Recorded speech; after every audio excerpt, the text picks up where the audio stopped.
This is one of a series of short videos that I'm doing in relation to the preferences for the engine driver app.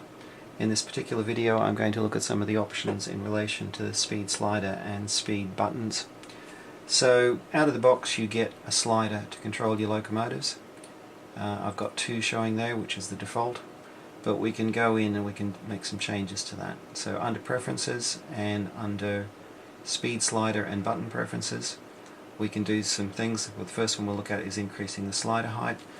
On a small screen in particular, you've got a very small area that you're trying to get your finger onto. We can increase that space by selecting that one, and it just increases the size of it. I'll just do it on this one here as well.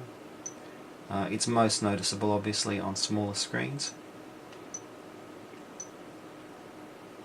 As you can see, we've now got more space to play with. Next thing we can do in there is change or display the speed buttons.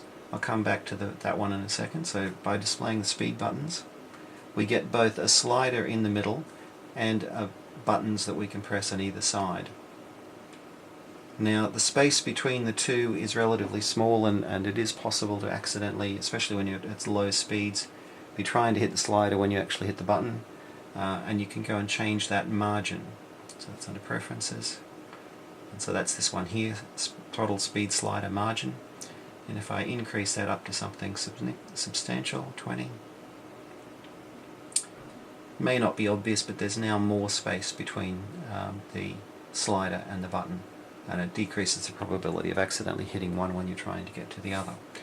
The next thing we can do is hide that slider altogether, and this is entirely, all of these are by personal preference. Some people like the slider, some people prefer the buttons.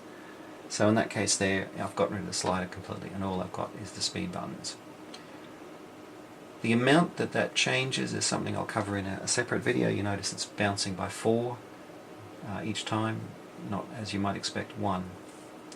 There is one further option in there, and I'll just talk about it, but I don't recommend using it unless you've got a gamepad, and that's hiding both the slider and the speed buttons. It's really only intended for gamepads and the MC2 controller, where there are other mechanisms to control speed.